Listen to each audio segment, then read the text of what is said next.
Are we 1080p? We are 1080p. Is that like a default now? You don't have to change it? Yes, thankfully. This is the Ted Memorial section of screwing it up too many times. So I I use wasn't trying to call that out, by the way. No, I know. I use this. I need to throw this out, but I used this really cheap rental car company this week. I was like, I'm not going to spend the money on my name brand thing. And I was standing at the airport and I searced for it, which I hadn't done yet. And I saw like 99% 1-star reviews. I'm like, oh, this may be it. I'm going to have to be a little careful for the next couple days. So it went well, but strange experience. Careful meaning that they've got all your personal information or what? They scam you into all sorts of charges. So it's like, at least I was on high alert for that. But yeah. Wow. I've never done that though, where it's like you're like, oh, okay, 99%. Oh wait, no, those are all the bad reviews. Wow. So you're saying that 99% is not always a good thing. Yeah, exactly. It's kind of like that guy. There's that guy on Vice or whatever that's his whole show. Oh yeah, like going to the worst hotel in town. Yeah, or the I worst. remember seeing him go in L.A. like to the place, and yeah, oh boy, it's like the worst tattoo artist, the worst massage, the worst. Yeah. Wow. Yeah. All right. Well, speaking of the worst, let's get this thing going. Speaking of 1 star. Jeez. Wow. Oh, that man. escalated quickly. Yeah. Here we go.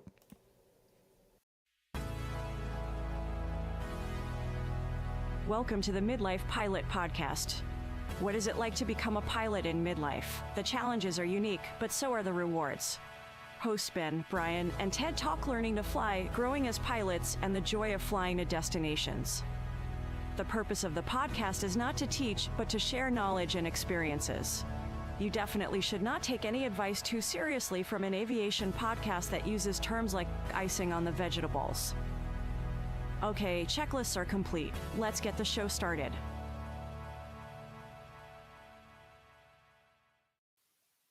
Hello and welcome to episode 152 of the Midlife Pilot Podcast, where we share the experiences and challenges of flying in midlife. My name is Ben, and I'm in Atlanta. Joining me tonight are my friends Brian in Nashville. Hello. And also our friend Ted in Portland, sir. How you doing? I liked how there was a delay. There was my name is Ben. Yeah. Anyway, I had to think about it. It's been one of those days. You had to look at his name tag. Exactly. Yes. I am. Yeah. Hello. Masking tape on your name. That's right. Tonight we're going to be talking about Mosaic Day celebrations and listener feedback.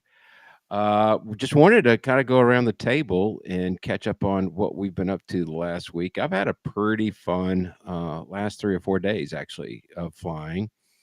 Lots of progress being made in multi, which is all going to get erased this week because of the weather. I have a coworker who recently got engaged, and he asked if I would take him and his new fiance down to Albany, Georgia for a separate engagement party. And it's always fun. We got cleared over the top of Hartsfield. I mean, it was clear and a bazillion miles. It was really a gorgeous day. It was smooth. They had a really good time. I really had a good time. I actually had a really good landing there, and then came back to McCollum and picked up my lovely bride. And there was a fly-in Gainesville, Georgia. That's Golf Victor Lima. And our friend Lord Alpha Juliet and myself was at the Angel Flight booth, answering questions, and had my second, maybe best landing ever with my wife in the plane. And you can email her, Brian. You probably have her number. You can call her and call me out if I'm lying. we have an active text thread, which is basically like, what has Ben lying about now? Exactly. What was the event at Gainesville? It was just a fly-in. Had a bunch of airplanes coming in. They had food trucks, helicopter rides. Even though my landing was really good, I put it up in fly stow, and it gave me one of the warning messages because the helicopter was landing adjacent to the runway they were using, and it was too close for them apparently. But we saw him the whole time. We kept Yeah. visual separation. It wasn't really a threat. So, but it was a That- lot of fun. That threshold in fly stow is kind of low, right? It's like if within 30 seconds of anyway. It's exactly what it was. You're right. Yeah. The threshold is very low. Yeah. So, and then the last thing I'm going to mention that I kind of surprised Terry with, because I haven't done this with her yet, but I did a short field takeoff, and she had not experienced that before, and it was fun to kind of hear her reaction. I wish I had recorded the audio. So, and I'm starting to practice now for the Music City Stoll competition next year. All right. Well, so how did Terry enjoy the static power? She was a little surprised by it. She was not a little surprised. She was very surprised by it. And according to Flystow, I had a 450-foot ground roll. Oh, that's fantastic. Yeah. So, why were we there, AJ? To support Angel Flight. And I think he's giving me a hard time because he spent the whole day there, and I spent like 2 hours there. So, You had Terry with you. That works. Yeah. yes, that's right. So, what about you guys, Brian? Did you get up do any flying this week? Did a girls brunch on Saturday morning. Flew to the Southern Air, which is Mike 93, I think. Little 3,000-foot strip with a little walk to a little resort hotel. Kind of looks Bates like, but the food is good. And one of the things I like about that place too is that there's just, when you land, there's no phone service. You're really just out there. So I like that. Also had a very good landing. I was highly complimented by my better half on that one, so that was good. And real quick, when the significant others compliment you on your landing, they've been with you enough. Yeah. Mhm. Yeah. So they'll call you out when it's not good. So I'm glad to hear that Katie was actually complimenting when it was good. I think maybe what they understand is it's really important in the absence of truth to keep the mentality of the pilot positive and reinforced. And so it is something that they place upon them as a burden to, in the same way that your parents said that you were the best tree in the school play. My partner's phrase that she likes is low expectations meets pleasant surprises. So, and that's not just about me. So yeah. And then the other thing I did this weekend was we attended a Commemorative Air Force event at Mike 54, Lebanon. The Music City wing of the Commemorative Air Force had a hangar dance. And what an incredible event. Probably 300 people there, massive fundraiser for them, all these airplanes on display. There was a Spitfire there, all kinds of cool stuff, amazing food. They had a 17-piece band in this giant hangar with swing dancing and all the people in period attire and everything. And it was just a really neat experience. And flew into there just as it was getting dark. So when we flew out of there, it was Katie's first pure night flight. And so that was cool. But one thing that did happen that I wanted to mention that was of interest on the way to this event, like I said, we were at dusk. I was at John Toon and requested a taxi and all that. Told them where we were going, not because you can get flight following on the ground, but just because I was trying to tell them my direction of departure was going to be technically to the north, but really I'm trying to make my way east to Mike 54 and was just trying to give them a little bit of a heads up on that. And there were TFRs and all that for the normal things downtown. But the controller at John Toon says, well, just so you know, B&A Approach is not taking any VFRs, da da da da da. And I just thought, oh, right. Okay, well, she kind of said, you can try. And so I was in this weird predicament because going north out of John Toon, then you've got to go east, which means you got to go north of the Charlie, then go east across, play Frogger across the conga line of arrivals, and then down to the east side of the airspace down to Mike 54. And so it was interesting because I got took off, and I got up there a little bit and was still underneath the Charlie heading north. And I tried to call Nashville, and they basically just it's one thing when they say stay out of the class Charlie. It's another thing when they say stay out of the class Charlie so fast that it might as well be. There's just no more dismissive of I can't deal with you than I've ever received. Obviously there are shortages and events and triggers and all that stuff are happening right now. I actually wanted to talk to the OB guys about this. I'm definitely going to ask ATC Scott about this, but I just thought, well, I know what I'm doing, and I know that what I'm doing could very much negatively affect them. I'm not going to just turn around and land, like I'm still going to go where I'm going. I'm going to follow the rules. I want to be talking to them. They sure as heck want to be talking to me, but they can't. So then what do you do? And so I, just as rapid fire as I possibly could, when he told me to stay outside of the class Charlie, go, take a hike. I said, okay, well, I'm going north of the airspace. I'm going to be going due east across and down to Mike 54 at 3,500. Yeah. And, he didn't respond to that or anything, but that was my only chance just to say, hey man, I'm just letting you know, this is what I'm doing. So if you do see a VFR target going eastbound, and actually, one of the funniest things about it, Ben, is, as you guys know, I'm studying for my IFR right now. And I just thought, wow, I never thought about this kind of scenario really being of benefit if I had my instrument rating already, because then I could have just filed, and then I could have been on the other side of the fence. So maybe, and I'll go as far as say probably.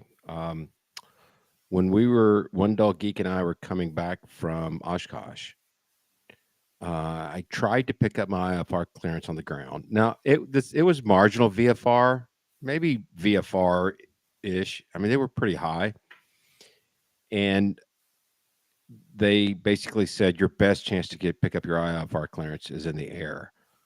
Well, we were flying a long ways, and we said, I can't give it to you now. Can you stay VFR? We're like, well, we can stay VFR for a little while. And we went to the next sector, and we were getting kind of where the ceilings were starting to drop, and I was going to have to land somewhere else to go pick it up. And we finally got it. All that to say, it's not always a guarantee. Or in your case, leaving John Toon, which is under a Charlie, they may wait there. You're going to sit at the end of the runway saying, I'm waiting for your clearance. I'm waiting for your clearance. I have sat at McCollum. There was an incident, this is years ago, at PDK, and it just screwed up all the traffic. And McCollum Tower came on and said, Tracon's not giving any clearances right now till they get all this sorted out. And I ended up, it was VFR that day, and I said, well, let's cancel the IFR and I'll take off VFR. So don't always assume that just because you file IFR means that you're going to get a clearance immediately. Sure. Yeah, fair enough. And ultimately it might have amounted to being exactly the same scenario. But all that to be said, it was just an interesting thing to feel the effects of that. Now, I will say, coming back, I was relieved, especially because now it's actually night. I'd rather not stray from the paths of the interstate. And we were able to, Katie was like, wow, that was really fast coming back. I was like, yeah, that's because we left Lebanon, we turned left crosswind, taking off north out of Lebanon, got on a flight following, flew diametrically across the Charlie right over B&A pretty much. And then we were basically like, from the moment we turned left crosswind at Lebanon, we were on a left base for John Toon. Right. A long left base. So anyway, it was just an interesting, set of circumstances, but all good. Well, speaking of long clearances, Wendell Geek says, longest clearance I ever waited for was 1 hour with the engine on at Mike Uniform in New Jersey. Oh, so you might have been able to take off VFR before that, but you wouldn't have gotten picked up in the air either. Now, if it's before your clearance, you can't log that as instrument time. Technically, you have to be in clouds to call it instrument time. But if you're in clouds before you pick up IFR, You know? Yeah, no, but the engine was under his control and it was on, so he gets to log the time, at least generally. Yeah. It's engine under power, right? So there's a free hour to log at fairly low fuel burn. Right. Ted level. Yeah, exactly. Speak for yourselves. Yeah. Ted, have you been getting around a little bit? Yeah, we'll talk about most of it in the show. But I was really wishing that I had my 3 landings logged shirt, because I was coming back on a commercial flight, and there were pyre-ups for low-level wind shear and turbulence and everything else. And sure enough, this A320 that I was on was landing with a 25-degree crosswind with some gust factor as well. And he set it down firmly on the second bounce, and it's entirely understandable. That was a very well done job considering the conditions. The passengers were all a little shocked what was happening, but I really felt that situation, which is this is a lot of work that you set this down at all. And I probably would have gotten punched if I gave him the shirt, but I just really thought about that, because here we are criticizing our landings, and that was a situation with hundreds of passengers not understanding what it was. And yet, man, can you imagine that much crosswind and that big of a plane? And how much crosswind was it? You said 25 degree, 25 gusting something. Oh, I see. No, it's 25 knots gusting something. Oh, okay. Straight 90. Yeah. I don't think that's too much for them, is it? I mean, I don't think it is, but it's the gust and the wind shear that really made it fun. Oh, yeah. Yeah. Well, Pete at Niner is asking if the A320 is Mosaic now. I was very much a backseat driver on that, so yeah. I don't believe it is. If it is, you could only have one passenger, so we'll figure that out later. Yeah. The fuel burn's going to be slightly higher than your airplane too. Like, hey, what's your stall speed? Clean. Yeah. Too funny. So coming up, we've kind of narrowed down where we're going to have the next fly in. We did get some feedback from one of our listeners who wrote in. Dan C. said, although it is much further north than you've discussed, I feel Nashville, New Hampshire would be a good candidate, maybe even for future years. Restaurant on the field and more close by. Lots of places to stay, rental cars available, and tons of aircraft parking. Boston and Manchester not too far away. I love the idea of it. I've never spent any appreciable time up in that part of the country. So me neither. I just have to say, I do want to do one up there eventually. We keep talking about our friend Josh M., who has an ice cream shop up there, which is really selling it short for what it is. But it would be great to just do a fly in and bother him. So eventually, I think we need to do a Northeast one. We do $100 hamburgers. We might as well do $1,000 ice cream. Yeah, exactly. Yes. Well, I guess my only reservation about that would be just the time of year that we're looking to do it. Probably wouldn't be very conducive to weather, I'm imagining. For sure. Right. It'd be nice to be able to go up that way when it's a little warmer and no concerns of icing and such. Yep. But thanks for that, Dan C. We like the idea. Definitely. Yeah. Chris C., who is up in that area, says a fall fly-in in New England would be amazing, and I have no doubt about that. And maybe we could do one in the fall. We'll see, or a non-event event. Yeah. So those are the easiest to plan. Yes.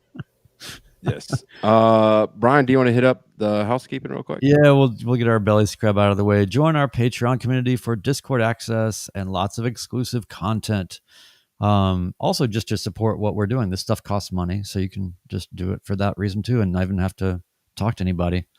If you want to be antisocial, you can still support the podcast. 10% supports Freedom Aviation Network's anti-human trafficking efforts. And for everything Midlife Pilot Podcast, feedback, merch, and more, visit midlifepilotpodcast.com. So we've been seeing a lot of shirts get out lately this month, and I always am happy when I see that someone has bought the I flew all day and landed at the same airport shirt. I just get a kick out of that. But a lot of the isms that you have heard on this here podcast have ended up on t-shirts. Go have a look at midlifepilotpodcast.com.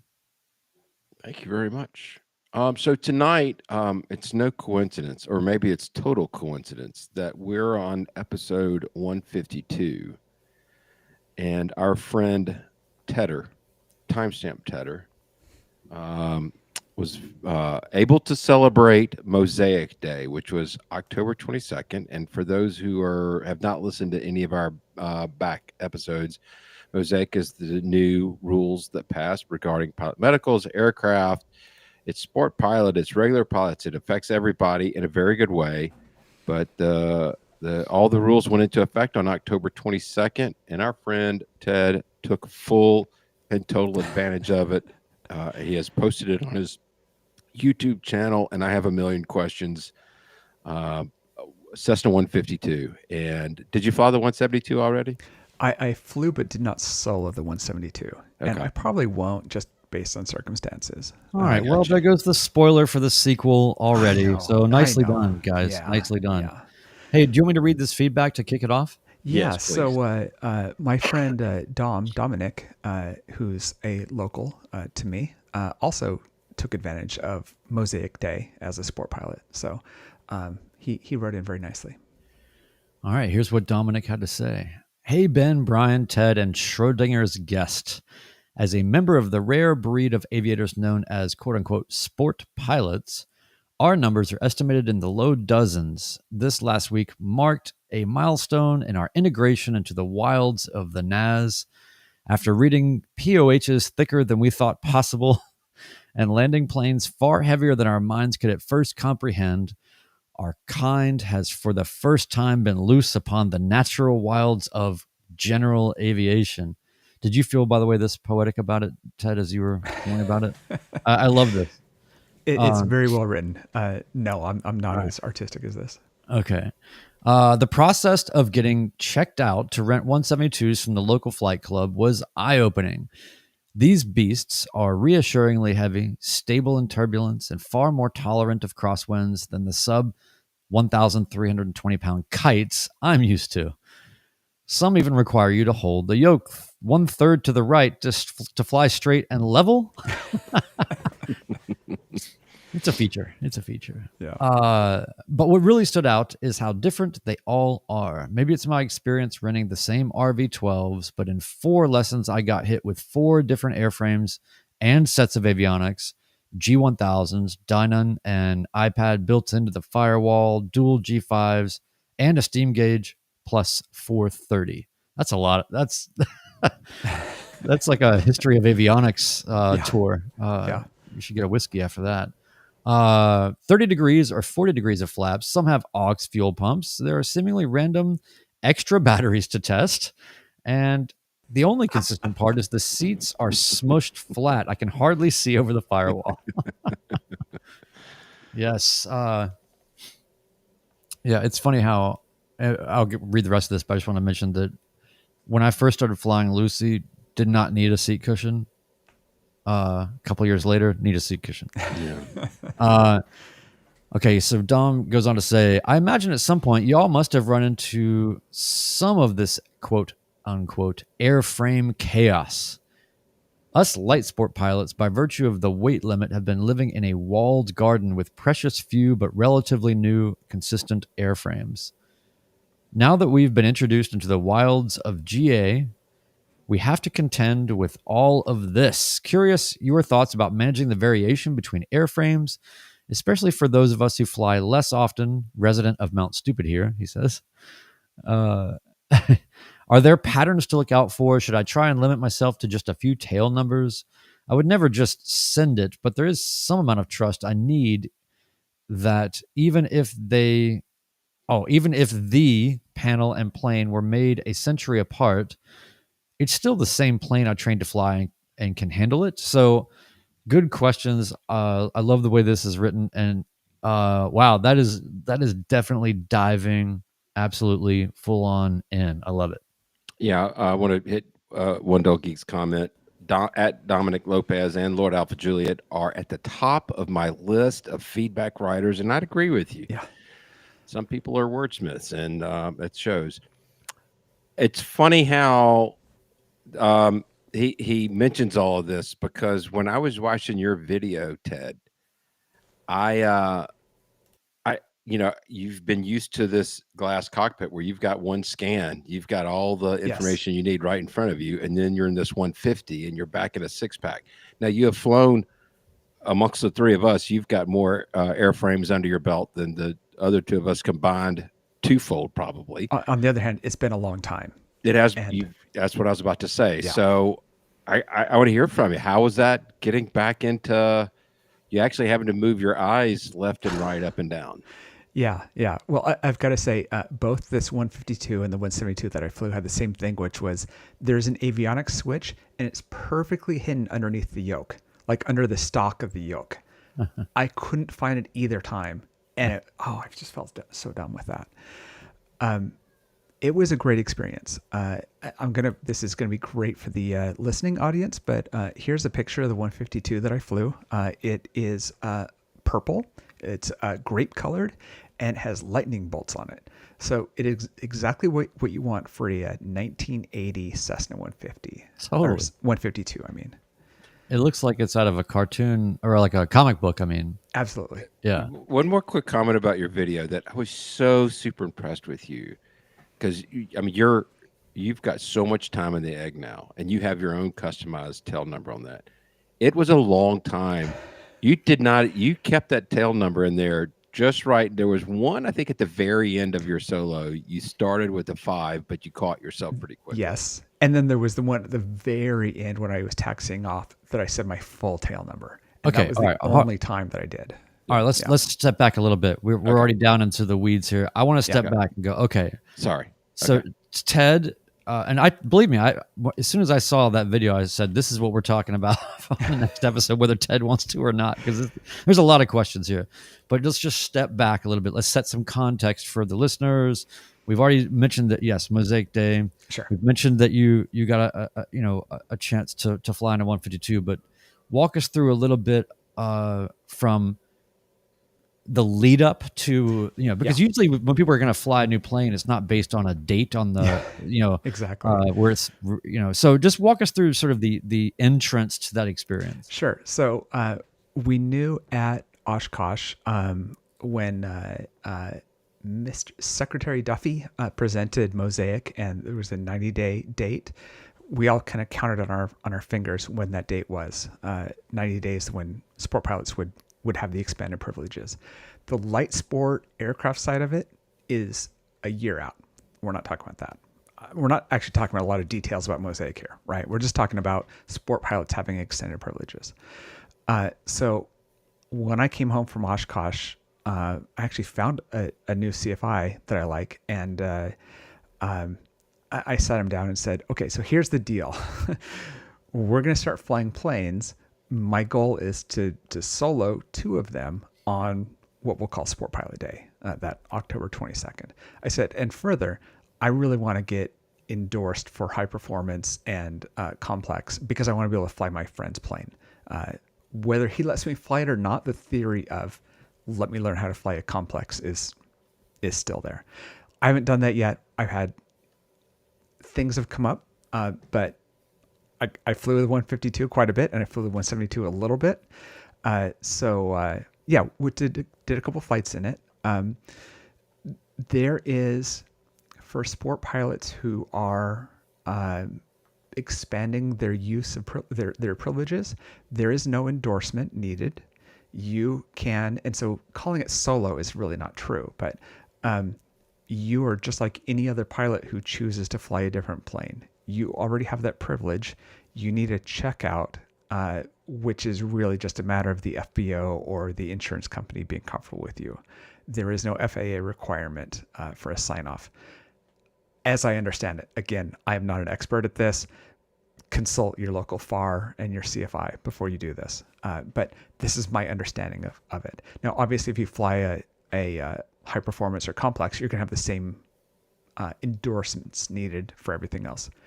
As far as flying a 152 is concerned, you get that quote unquote for free as a sport pilot. So I flew a couple of them, and I booked them for this day in late October, and the weather here has been it's been northwest weather. So I had a bunch of cancellations and everything else. But I was able to go out, and I flew with my instructor. He was he wanted to get some more landings in because we had been missing some of the flights we were hoping to get on. So we did. It was basically what you would do as a solo experience. I went up with him and we did like 4 landings, and I did the equivalent of a power off and the equivalent of a no flaps, and we're just sitting there chatting through it, how we're going to do it and stuff. So it's a little different than being a student pilot where this is new to you on all of this. It was like, we're going to try these different things. And then we got, and he hopped out, and I flew 3 laps. I was like, I don't need to do anymore. I don't need to leave the pattern. This is to prove that I can fly it. I have my own plane if I want to leave and go somewhere fun, right? This is just to have that experience of soloing and to say that I've done it, which was a lot of fun. Amazing. The mentality of all of that is so unique, like you said, versus a solo student. But one of the questions I have about that mentality going into the experience is, as a solo student type of pilot, you are on your toes, because this is, a lot. How do you handle the perhaps threat of false confidence because you're so familiar with the act of just flying a plane, right? But it's going to be the little things that get you in a scenario like that. It's not going to be, something that a solo student would maybe be had by. Well, and that's part of what I was looking forward to, is breaking those habits and those abilities to feel like you're a great pilot because you're in the exact same plane. I haven't looked at a shutdown checklist in years for my plane. It is simple. There is no way to mess it up. Once you know what to do, right? You just press and hold the power button for 3 seconds. Yeah, seriously. Yeah. All the switches are where you expect. So yeah, it's simple. And with no mixture, right? Like, it is just turning the key off. So, the first thing I did, no surprise, was get checklists for these planes. They don't keep them in the planes at this school, which is really annoying. So I was torn, and I was like, okay, I'm gonna get one that's approximately the correct year from our friend Barry at Checkmate, and use it, because they're all basically the same. So let me just get one that's approximately correct. And especially for the 152, that worked out really well. The 172 was worse because it's in miles per hour, and my brain doesn't handle that. But yeah, for the 152, that gave me a great base. So I sat there the whole time, and I tried to show it in the video, but it's like I sat there and used the checklist every time and stepped through everything. And the few times that I didn't follow the checklist completely are the times that I screwed up, like checking the doors.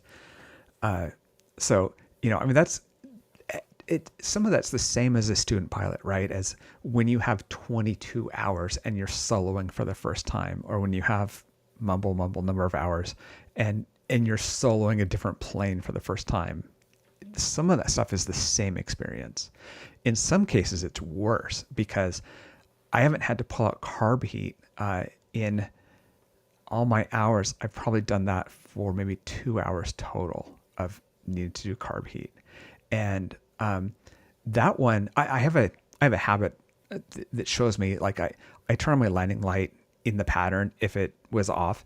And that's one of the ways I can tell when I landed, if I actually followed everything, is if you land with the landing light off, you're like, okay, well, this is no harm here, but this is an indication that you could, if you had a retractable landing gear, you'd be in trouble here, right? And I had the same thing with this of landing and doing a touch and go, going to press in the carb heat. And be like, all right, didn't press in the carb heat. And this plane has a recent history of carb icing. So this is me. And that's probably something that's worse as a more experienced pilot than a student pilot, is that habit is so ingrained in me. Yeah. So a couple of things to that. And I'm in a new airplane too. Yes. And Dominic brings it out very well. And we've got more feedback coming here in a minute from our friend Mike Alphagoff. But, he mentions maybe it's experiencing, or he says, G1000s, Dynon, iPal built in, dual G5s, a steam gauge with 430. There's different layouts, and you're going to have to get used to that. And when you're subjected to being put into a new environment, you're right. You're not a solo student, but you're in very unfamiliar territory, literally. I also got a checklist for the Dutches, and there's actually only one thing where they got the electrical test. It's in the wrong spot, but that's fine. My point is that I'm now 17 hours into flying this airplane, and I am comfortable, not like really comfortable, but I feel like I've got a good flow down now. Yeah. And but when I'm first in it, I felt like I was a PPL student. Yeah. Yeah. Because it's just so unfamiliar. And when you get into a new airplane, you're going to have that feeling. So while you're not a solo student, you know what an accelerated stall is, you know what not to do. It's still new territory. I feel like we would do better in an engine out scenario where you land in a field. We're also much more likely to have been the cause of whatever it was that caused an engine out and land in a field. Right. That's because the habits aren't built and you're not used to checking everything. Right. Yeah. So per Dom's feedback, he asked, should I try and limit myself to a few tail numbers? And I don't know, you guys might have a different point of view, but after hearing all this and just imagining what my own experiences have been, I feel like the answer is yes. Limit yourself. Really just take the time to absorb fully because that's how you're going to build your primacy with that particular aircraft and kind of get that more ingrained. It's sort of like the I don't know what the real answer here is, but people say that multitasking is a mythology, right? And that you're really just partially understanding or doing a lot of things at once. And maybe there's something to be said for that. But it seems to me like I can appreciate the excitement level. I mean, he said in this message at least 4 times into the wilds of GA. It's like it's palpable how exciting this is for Mosaic pilots, and I totally get it. I mean, if I had some sort of like he posted as a walled garden,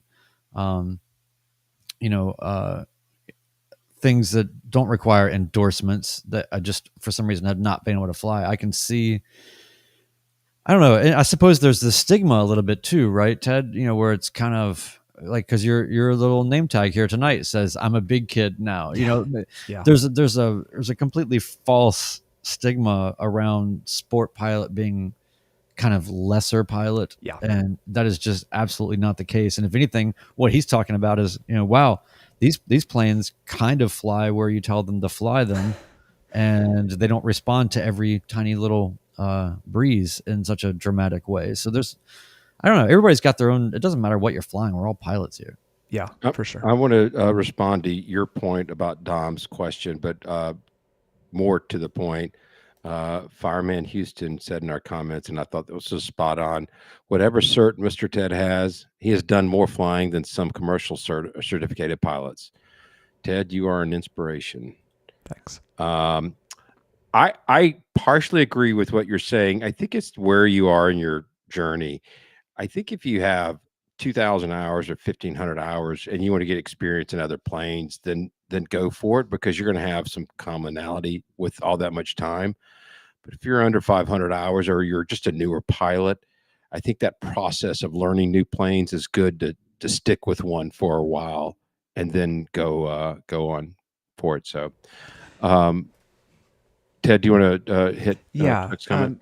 I mean, I think we all have the same agreement, which is there are a lot of planes and they're all 172s or 152s, but everything inside of them is different. Definitely, it's okay to limit yourself on those. Choose the one that your brain is comfortable handling. And this is as a VFR pilot. I can't imagine as an IFR pilot. It's got to be so much worse. But no matter how many hours you have, limit yourself to what you're comfortable with and expand from there. Don't assume that you should be able to get in 4 planes that are completely different and be completely comfortable with them. It's like if you could just get off a diet and you go to 31 flavors. It's like, No, you don't have to have all of them immediately. Yeah. All in one scoop. Yeah. Well, let me hit Chuck's comment here. He said, "How much heavier did they feel handling? Having flown my friend's Remos, which leaps off the runway at 40 knots, I'm looking forward to trying my school's 172. Well, I've got to say, it's actually slightly devastating, but I buttered almost every landing in both the 172 and the 152. They're so easy to land compared to the Egg. I forgot. I knew the Egg had a reputation, and you do kind of drop it in with the Egg. Even the best landing, I've probably buttered it 1 out of 100 landings. And at this point, you can't say that's skill, right? Like, isn't that why they call it Landomatic? Yeah, exactly. But yeah, I mean, the one even a terrible 152, it's so easy to land. It's so comfortable. Now, the one landing I had that was bad, I just flared like 10 feet off the ground. And turns out that when you stall a 172 at 10 feet off the ground, it's not going to be the smoothest of landings. But even that would have passed a check ride, that landing. So they do feel a lot heavier when I was out doing maneuvers in them. I hated it. It reminds me of driving an old pickup truck versus my plane, which is a Miata. You don't have to move. You just have to think about where you want to go with a light sport plane, because they're much more modern. They're designed with modern wings. Yeah. So they're fantastic. On the other hand, switching between them is really not that big a deal. I thought, and I was having a conversation with someone recently about this, but going between a stick and a yoke, no big deal.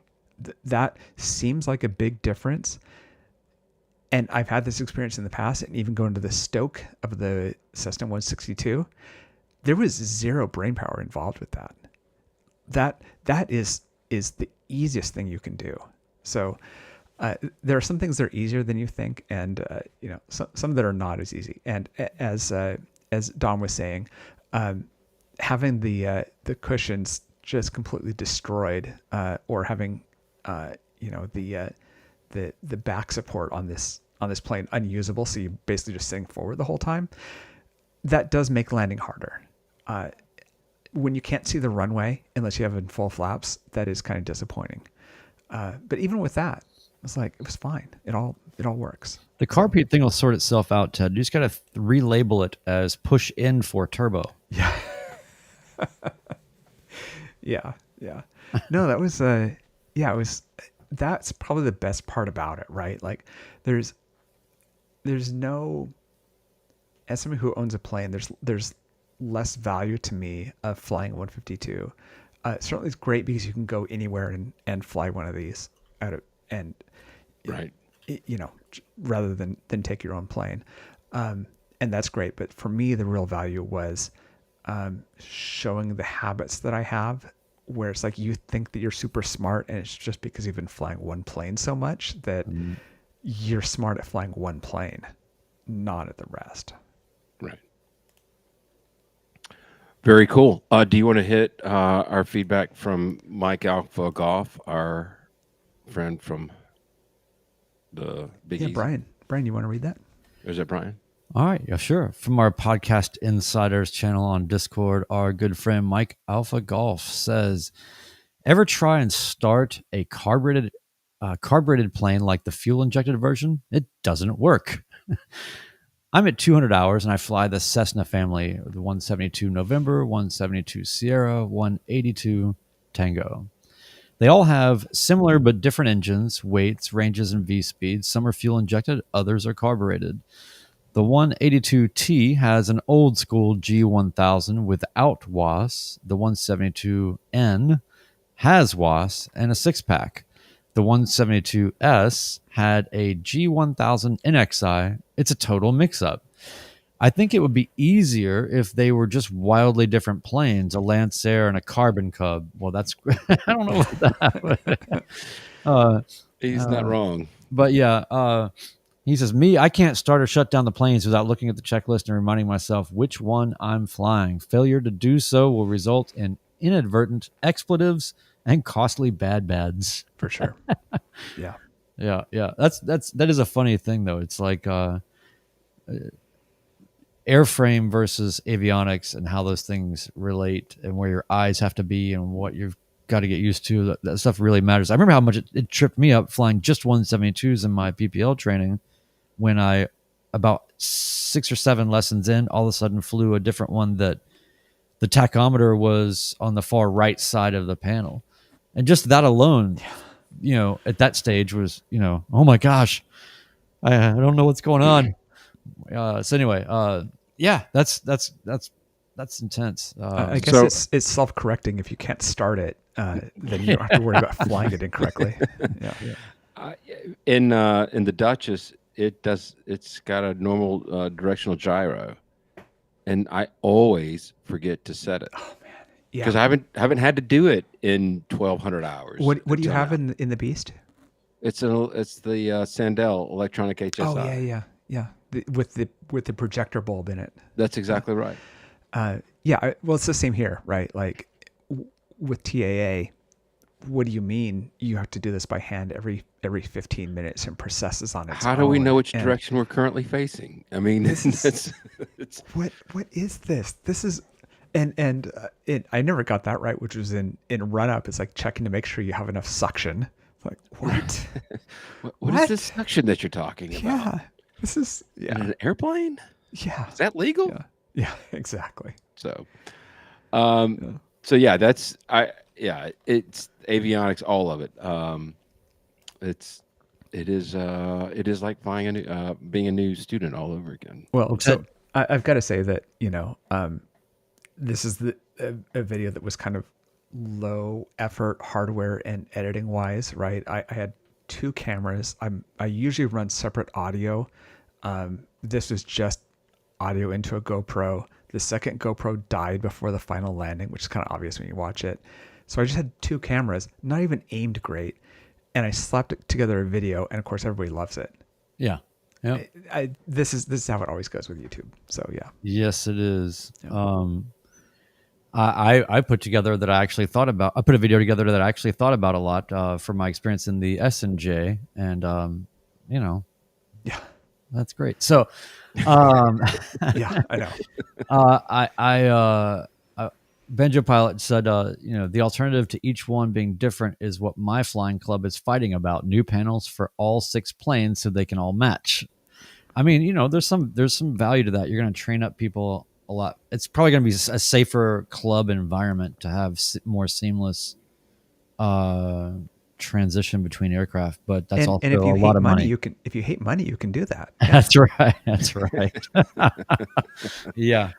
By the way, Benjo Pilot, thanks again for sending us my Aeroglass units, and I can see, Ben, are you marginal right now? Yours in the background there, is it blue or green?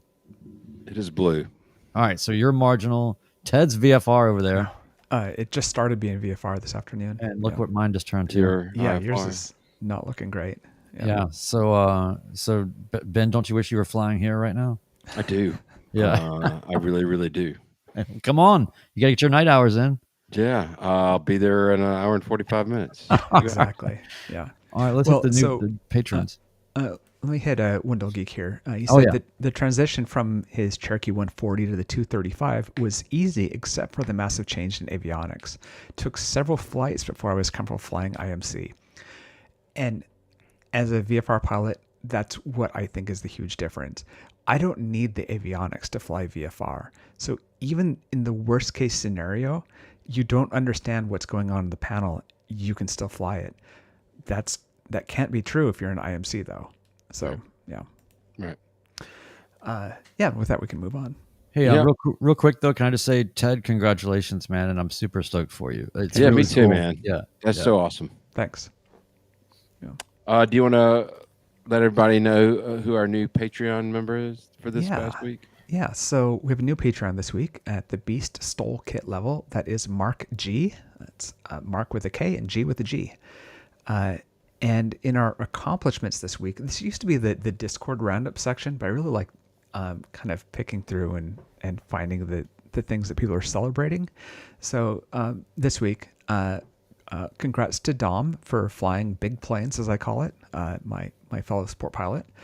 And I've got to put out a belated congratulations to my friend Delta Whiskey, who soloed last week, and I didn't say anything last week about it. I actually saw that he's out flying tonight, so that's awesome. Rick M passed 350 hours and had their longest IFR flight yet. That's awesome. Prescott Flyer posted pictures of flying with oxygen for the first time. Again, that's so cool. It's great to see the pictures, and it created it created some real conversation about oxygen and altitudes and everything else. I learned a lot, actually. Yeah. Yeah. That's a world that I haven't been able to explore yet. Yeah. It's one that I want to, and that when we can, I think I am going to invest in some of those that they're talking about. Yeah. Last one was Scott D. Passed their commercial. He's 60 years old, has 400 hours, and on his commercial check ride did a power off 180 in 15 gusting 25. That is very impressive. That's so good. I love going out when it's that windy, but Matt, when it gets that windy, like 25, especially like 25 knots solid, I can't predict where I'm going to land. It is so hard to make that turn onto final, and you're like, oh, I should have done this almost over the numbers because I'm going straight down. Putting it on a spot with those kind of winds, just you lose one gust and it's coming down. So yeah, that's super, super impressive. Very good. So, Brian, let's go ahead and we've got a couple of feedbacks that we want to get to before we close out. And these are kind of what we got back from last week's episode from Chris T, where we talked about him starting training in air sickness. And that's kind of what these are. Do you want to take the first one? Yeah. So from Terry F, we got a lot of response, by the way, from that episode. It seems like there's a lot of people with experience or points of view on motion sickness, air sickness, all of that. So appreciate everybody writing in. Yep. We're just going to get to a couple here, but from Terry F, response from episode 151. I was listening to your episode that touched on motion sickness today and wanted to reach out. I'm a 50-year-old private pilot, and motion sickness is something I struggled with and actually currently struggle with. I earned my rating in 2008 when I was 33, and I did have significant issues with nausea. I would have to cancel flights on bumpy days and flights early, and would just generally be anxious about whether or not it would occur. See, that's the part of it too. Like, you know what I mean? Just the inconsistency of it, I would imagine, is then fueling the anxiety that then can perpetuate. Yeah, that's just, I never even thought about that. The anxiousness would ironically make it occur more often. Yeah, okay. I should probably just keep reading. Flying regularly definitely helps me get through it after several months, but I also needed help. First, I would make sure to fly early in the morning or later in the evening when the air was the smoothest. That would get me in the air more often and give me confidence that I could do this. Second thing, I ate the same thing every time before I flew. It sounds silly, but I found a food that left me comfortably full that didn't upset anything. What was the magic food? Chick-fil-A chicken minis. And for those that are wondering, we are not sponsored by Chick-fil-A. Yet. Yeah. The third thing I did was to use a relief band. Sorry, I was just thinking about No, like, not a relief bag. Yeah. No, I was a relief band. I was just thinking about like a band that plays at Farm Aid or something. But okay, all right. So the third thing I did was to use a relief band. It looks like a watch and gives you an adjustable electrical stimulus to your wrist on a nerve that helps with nausea. It worked well for me, and I continued to use it when anyone in my family would fall ill. Here's the catch, though. There's always a catch. Here's the catch, though. After working through my issues, I had a long break in flying. When I came back to it, my motion sickness problem was actually worse. I was sick for 3 days after one particular flight where we did several accelerated stalls, steep banks, and aggressive turns. 3 days. Oh, That's crazy. I didn't have my relief band and flew on a basically empty stomach. It took several weeks before I even wanted to think about getting into another airplane. I'm currently trying to work through my biennial and I guess they're now just called flight reviews. And had to end that flight early as well due to issues. Sounds like doom and gloom, but my previous experience gives me total confidence that with enough exposure, I will get used to it and overcome. Remember, even Bob Hoover dealt with motion sickness. See, now that's, come on. Chuck in the comments is suggesting a reason to go with the Chick-fil-A minis. Perhaps choosing what food you go with is what tastes the best coming back up. So there are choices on how you do this. So my friend Elliot Cox told me when I was going for a ride in the L-39, he said, eat a peanut butter and banana sandwich because it tastes the same coming up as it does going down. So what would qualify as a food that does not work the that Chick-fil-A, way? I'm going to go ahead and tell you, good grease. That's why it works so well. That grease somehow just settles the belly, and I agree with Terry up on that 100%. All right. Well, obviously, he had a long break in flying, and he forgot to have a little bit of food and to treat everything correctly. She forgot what she'd learned, and that probably made it worse coming back. Right. And so thank you very much for sending that in. And there's a lot of people, we've got, like Brian said, there's been a lot of people that have faced this situation. And I actually did get to meet Chris T last week for lunch. Awesome guy, and I told him it's one of these things that maybe it's just, you might have to push through for a little while and get your body used to it. Yeah. We want to hit one other feedback from, is it okay if I read it, Brian? I'm going to try to add a little energy in on this one because I know, this comes to us from late blooming pilot David B. He says, he said, reference air sickness. One of the reasons I never indulged my dream to fly until I was in my 40s was fear of air sickness. I was the car sick kid of the family. Most memories of Sunday drives involved looking into a bucket. Oh. I'd be sick on dizzy rides, boats, and small planes, etc. When I started learning, I found, as you mentioned on the show, I'd get queasy when the CFI took control. I threw up a couple of times, including in my first CFI's headset. This is the fastest route to solo. Notice the use of the phrase "first CFI." I think that was done on purpose. He goes on to say he was very good about it. Young guy, by the way, great instructor. My logbook early on has plenty of 0.3 hour entries. I tried different tricks like wristbands and ginger tablets. They didn't work, but over time, I just got used to flying. And even after I don't fly for ages, I'm still good.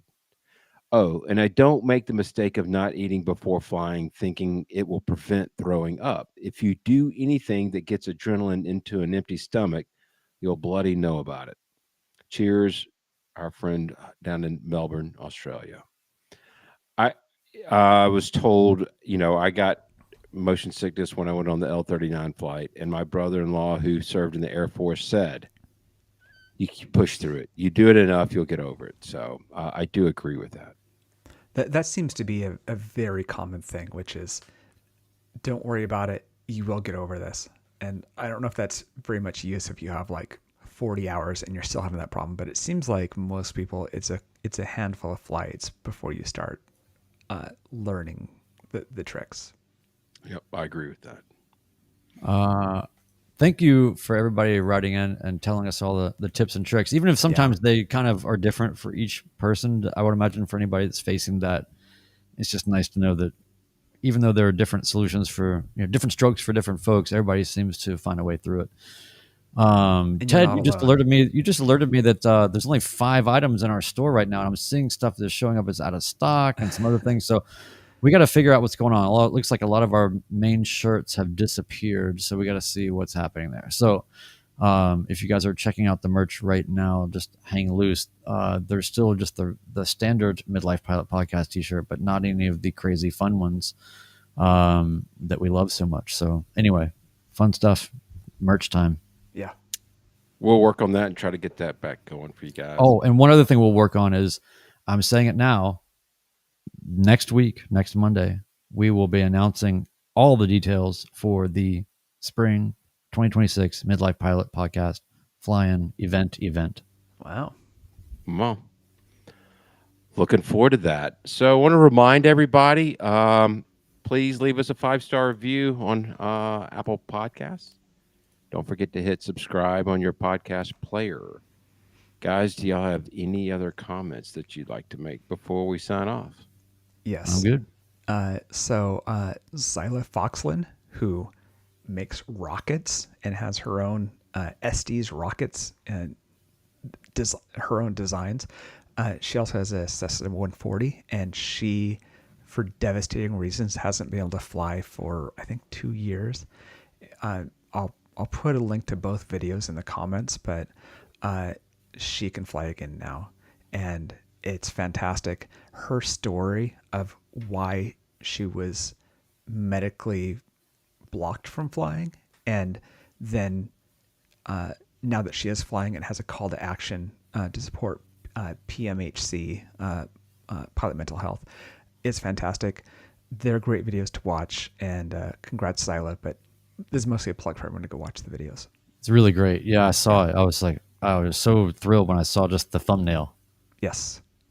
Yeah. Definitely. It was heart-wrenching when she lost it. I Yes. definitely remember that one. So when I saw this one, I definitely give a little fist bump. So Seeing the picture of her plane in the hangar covered in dust was that was rough. Yeah. Yep.